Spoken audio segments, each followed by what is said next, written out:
جی السلام علیکم جی، آپ دیکھ رہے ہیں ہمارا فیس بک اور یوٹیوب چینل، اور آج کے ویلوگ میں ہم آپ کو خوش آمدید کہتے ہیں۔ اور آج کی اہم خبر یہ ہے کہ سپریم کورٹ میں عمران خان صاحب کے توشہ خانہ ریفرنس کے حوالے سے جو ہے نا وہ ضمانت کے لیے ایک سماعت تھی، جس میں قائمہ مقام جو چیف جسٹس صاحب ہیں انہوں نے شاہ محمود قریشی صاحب اور عمران خان صاحب ان دونوں کی جو ضمانتیں ہیں وہ منظور کر دی ہیں، اور یہ اہم خبر تھی۔ اور اس کے ساتھ ساتھ ملک کی صورتحال کے حوالے میں جو بھی چیزیں چل رہی ہیں، جیسے کہ الیکشنز کے حوالے سے جو لوگ اپنی فائلز اور ڈاکومنٹیشنز وغیرہ جمع کروا رہے ہیں، وہ جو بھی پی ٹی آئی خاص کر رکن یا پی ٹی آئی کا جو ممبر ہے جو بھی فائل جمع کروانے جا رہے ہیں، یا تو ان کو گرفتار کر لیا جاتا ہے یا ان کو اغوا کر لیا جا رہا ہے، ٹھیک ہے، ان کے جو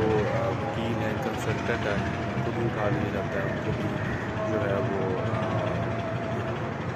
اغوا کر لیا جاتا ہے یا ان کو گرفتار کر لیا جاتا ہے یا زدہ گوب کیا جاتا ہے۔ اس کے ساتھ ساتھ پی ٹی آئی کے جو جتنے بھی لوگ جنہوں نے اناؤنس کیا ہوا ہے کہ وہ عمران خان صاحب بلے کے نشان کے اوپر یا پی ٹی آئی کی طرف سے جو الیکشن لڑیں گے،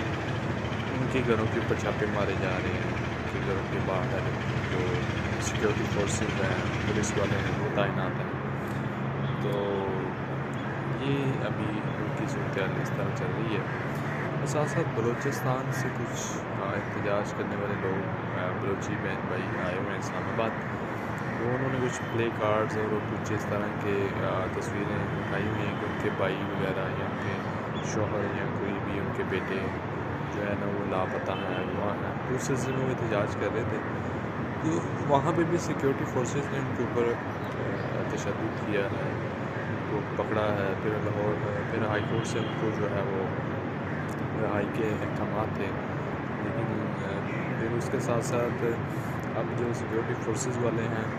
وہ کچھ اس طرح سے کر رہے ہیں کہ ان کو بلوچستان کی جو بسیں ہیں ان کے اوپر بٹھا کے تو جبراً ان کو واپس بھیج رہے ہیں، ٹھیک ہے۔ تو ابھی تک کی یہ صورتحال تھی۔ نیکسٹ اپڈیٹس کے ساتھ دوبارہ آپ سے ملاقات ہوگی۔ اللہ نگہبان۔